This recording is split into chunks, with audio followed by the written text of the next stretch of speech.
Geopolitics और international relations में देश दुनिया से संबंधित आज की ताज़ा खबरें क्या हैं, world news, middle east, Iran conflict से संबंधित हमने आपके लिए छांटकर काफ़ी सारी लेटेस्ट ब्रेकिंग न्यूज़ कवर की हैं जो डायरेक्टली भारत के ऊपर भी असर डालती हैं। जल्दबाजी में आप ये सारी वर्ल्ड न्यूज़ या फिर करंट अफेयर्स मिस करने वाले थे, इसलिए वीडियो को एंड तक देखिएगा। सबसे पहले बात करते हैं मिडिल ईस्ट में ईरान अमेरिका वॉर को लेकर।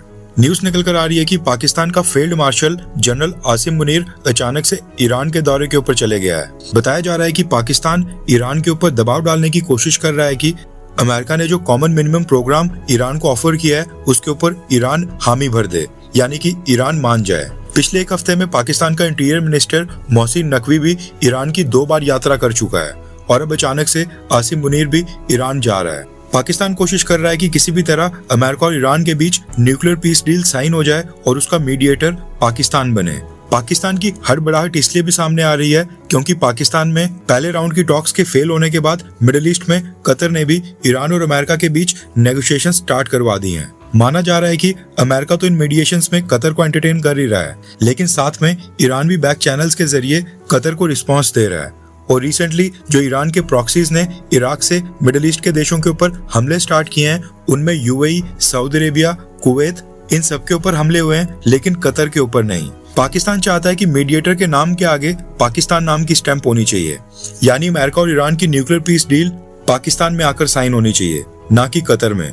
इसलिए पाकिस्तान अपनी तरफ से जी जान लगाकर मीडिएशन के एफर्ट्स कर रहा है और अब ईरान को राजी करने के लिए खुद आसिम मुनीर ईरान की यात्रा पर चले गया है। नेक्स्ट अपडेट आ रही है प्राइम मिनिस्टर नरेंद्र मोदी के 5 देशों के दौरे को लेकर।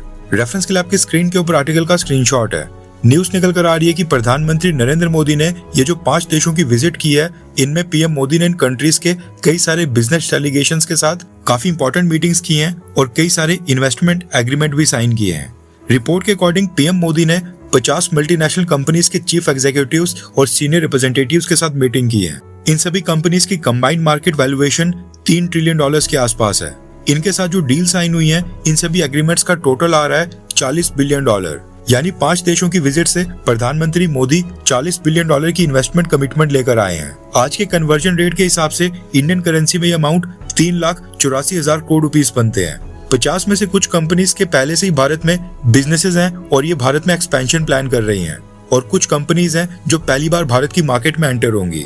कई लोग ये सवाल पूछते हैं कि प्रधानमंत्री मोदी ये जो विदेश के दौरे करते हैं, उनका देश को क्या ही फायदा होता है। तो उनके लिए जवाब है कि हमारे प्रधानमंत्री मोदी जी ने 5 देशों की 50 कंपनी से $40 बिलियन की इन्वेस्टमेंट भारत में लाई है, जो न सिर्फ भारत में लाखों नौकरियां पैदा करेगी, बल्कि भारत के एक्सपोर्ट्स को बढ़ाने में भी हमारी मदद करेगी। नेक्स्ट अपडेट आ रही है भारत और नेपाल को लेकर। दरअसल मिडिल ईस्ट में वॉर के कारण फर्टिलाइजर्स की काफी शॉर्टेज चल रही है, क्योंकि मॉडर्न फर्टिलाइजर्स जैसे कि यूरिया, डैप और अमोनिया, इन सब को बनाने के लिए नेचुरल गैस सबसे इंपॉर्टेंट रॉ मटेरियल होता है, और स्ट्रेट ऑफ हॉर्मुज बंद होने के कारण नेचुरल गैस की सप्लाई भी रुक गई है। ऐसे में भारत भी फर्टिलाइजर्स की शॉर्टेज फेस कर रहा है और बड़ी मुश्किल से हम अपने खुद की फर्टिलाइजर्स की डिमांड को पूरा कर पा रहे हैं। अब हुआ ये कि नेपाल हमेशा से भारत से ही फर्टिलाइजर्स परचेज करता है, लेकिन अब क्योंकि फर्टिलाइजर्स की शॉर्टेज चल रही है, ऐसे में भारत नेपाल को सप्लाईज नहीं भेज पा रहा है। ऊपर से नेपाल ने साल 2022 में भारत के साथ फर्टिलाइजर सप्लाई करने का एक एग्रीमेंट साइन किया था, जो कि इस साल 31 मार्च को खत्म हो गया है। उसके बाद नेपाल की नई गवर्नमेंट ने भारत के साथ कुछ खास एंगेजमेंट नहीं की और बालन शाह प्राइम मिनिस्टर बनने के बाद भारत भी नहीं आया। इसलिए भारत और नेपाल के बीच एग्रीमेंट आधिकारिक तौर के ऊपर खत्म हो गया है, यानी इसको एक्सटेंड नहीं किया गया और अब भारत की नेपाल के प्रति कोई भी लीगल कमिटमेंट नहीं बनती है। अगर ये एग्रीमेंट खत्म नहीं होता या फिर इसको एक्सटेंड किया जाता, तो हमें एग्रीमेंट का सम्मान करते हुए नेपाल को फर्टिलाइजर्स भेजने पड़ते। प्रॉब्लम यही कि नेपाल की सरकार ने 2 महीने पहले भारत से रिक्वेस्ट की थी कि भारत उनको अर्जेंट बेसिस के ऊपर 80,000 टन फर्टिलाइजर्स की कंसाइनमेंट सप्लाई करे, लेकिन भारत सरकार ने अभी तक नेपाल को कंसाइनमेंट नहीं भेजी है, जबकि जून महीना पास आ गया है, जिसमें नेपाल में धान की फसल लगाई जाती है। यानी अब धान की फसल को लगाने में केवल 10 से 12 दिन का समय बचा है, लेकिन नेपाल को भारत से फर्टिलाइजर्स का कंसाइनमेंट अभी तक नहीं मिला है। ऐसे में नेपाल की नई बालन शाह गवर्नमेंट ने 5-6 हफ्ते वेट करने के बाद एक बार फिर से भारत को रिक्वेस्ट की है कि भारत अर्जेंट बेसिस के ऊपर 80,000 टन फर्टिलाइजर्स नेपाल को सप्लाई करे, जिनमें 60,000 टन यूरिया की डिमांड है और 20,000 टन डाई अमोनियम फॉस्फेट यानी डैप की मांग की गई है। नेपाल की गवर्नमेंट का एस्टिमेट है कि इस प्लांटेशन सीजन में उनको 2,50,000 टन फर्टिलाइजर्स चाहिए। यानी भारत अगर ये 80,000 टन की कंसाइनमेंट भेज भी देता है तो भी उसके बाद नेपाल की सरकार को और भी फर्टिलाइजर्स चाहिए होंगे। इस 80,000 टन से केवल अर्जेंट में इमरजेंसी नीड्स पूरी होंगी। नेपाल से आ रही रिपोर्ट्स के अकॉर्डिंग बालनशाह गवर्नमेंट ने भारत के साथ साथ बैकअप प्लान भी रेडी कर दिया है और सीधा रशिया से मदद मांगी जा रही है। मसला ये है कि फर्टिलाइजर्स न सिर्फ नेपाल बल्कि भारत के लिए भी इस समय काफी इंपॉर्टेंट है। फर्टिलाइजर्स की कमी के कारण सबसे बड़ा इम्पैक्ट देश के फार्मर्स, एग्रीकल्चर आउटपुट और फूड सिक्योरिटी के ऊपर पड़ता है, क्योंकि बिना यूरिया, डैप या फिर दूसरी खाद के फसल की प्रोडक्टिविटी कम होती है और गेहूं, चावल, सब्जियां और दूसरी फूड क्रॉप्स की प्रोडक्शन गिर सकती है। अगर एग्रीकल्चर आउटपुट कम हुआ तो फूड प्राइसेस और इन्फ्लेशन देश के अंदर तेजी से बढ़ेंगे। इसलिए भारत सबसे पहले अपनी खुद की रिक्वायरमेंट सुनिश्चित कर रहा है, उसके बाद नेपाल की रिक्वेस्ट को पूरा किया जाएगा। खैर, वैसे रिसेंटली भारत के विदेश मंत्रालय के फॉरेन सेक्रेटरी विक्रम मिश्री सर का नेपाल का दौरा भी एंड मोमेंट के ऊपर नेपाल की सरकार के कारण ही कैंसिल कर दिया गया था, क्योंकि नेपाल के नए प्राइम मिनिस्टर बालनशाह ने फॉरेन सेक्रेटरी विक्रम मिश्री सर के साथ मुलाकात करने से इनकार कर दिया था। हो सकता है कि भारत इस महीने के एंड तक नेपाल को फर्टिलाइजर्स भेज भी दे, और ये जो डिले किया जा रहा है हो सकता है कि ये नेपाल की नई गवर्नमेंट को एक मैसेज देने के लिए डिले किया गया हो, ताकि उनको ये अच्छे से समझ आए कि नेपाल का भला भारत के साथ कोऑपरेट करके चलने में ही है, ना कि भारत को आंखें दिखाकर भारत को चुनौती देने में।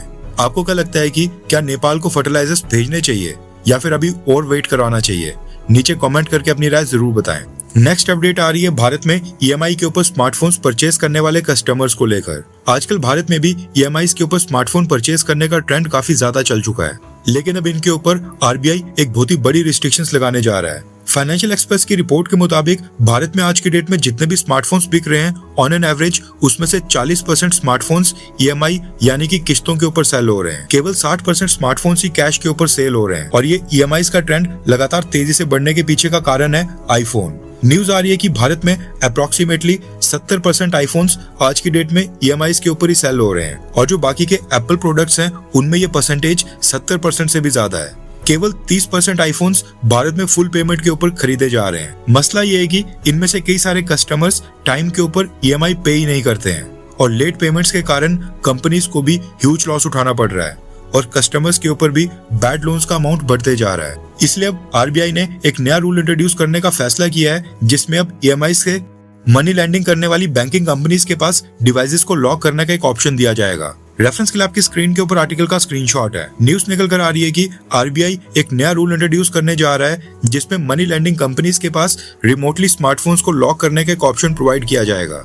आरबीआई का प्रपोजल है कि जिस कंपनी से फोन फाइनेंस करवाया गया है, जिस कंपनी से लोन लिया गया है, उसके पास फोन के ऊपर रिस्ट्रिक्शंस लगाने का राइट होगा, यानी उनका अधिकार होगा। इसके अंतर्गत जो रूल्स प्रपोज किए गए हैं उसके अकॉर्डिंग जो कस्टमर्स टाइम के ऊपर ईएमआई पे नहीं कर रहे हैं या ईएमआई के ऊपर डिफॉल्ट कर रहे हैं, उनके स्मार्टफोन्स के ऊपर कई सारी सर्विसेज को लॉक करने का ऑप्शन दिया जाएगा। स्टार्टिंग में कस्टमर्स को ईएमआई पे करने के लिए 90 दिन का समय दिया जाएगा, और इस बीच मल्टीपल नोटिस भेजे जाएंगे।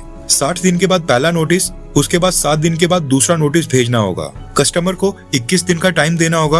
अगर वो तब भी ईएमआई पे नहीं करता है तो बोरोवर यानी फाइनेंस कंपनी उस डिवाइस को लॉक कर सकती है। ये भी न्यूज आ रही है कि फोन में जो एसेंशियल और क्रिटिकल सर्विसेज होती हैं, जैसे कि internet, incoming calls, emergency SOS alerts, ये डिसेबल नहीं होंगे। बाकी एप्लीकेशंस और दूसरी सर्विसेज को ब्लॉक करने का ऑप्शन होगा। अभी जो एग्जिस्टिंग कस्टमर्स हैं उनके ऊपर ये रूल लागू नहीं होगा, लेकिन ये रूल लागू होने के बाद जो नई सेल्स होंगी उनमें एक कंसेंट फॉर्म भी साइन किया जाएगा, और जो नए लोग ईएमआई के ऊपर फोन लेंगे उनको ये सारे रूल्स पहले से बताने जाएंगे। आरबीआई ने अभी बताया नहीं है कि ये रूल कब इम्प्लीमेंट किया जाएगा, केवल इनिशियल ड्राफ्ट इशू किया गया है। वैसे आपकी जानकारी के लिए बता दूं कि ये रूल्स कई सारी फॉरेन कंट्रीज में पहले से हैं। आरबीआई भारत में स्टेक होल्डर्स के साथ डिस्कशन कर फीडबैक लेकर जल्दी इसकी इम्प्लीमेंटेशन की डेट अनाउंस करने वाला है। हो सकता है कि इस साल के एंड तक ये इम्प्लीमेंट भी हो जाए।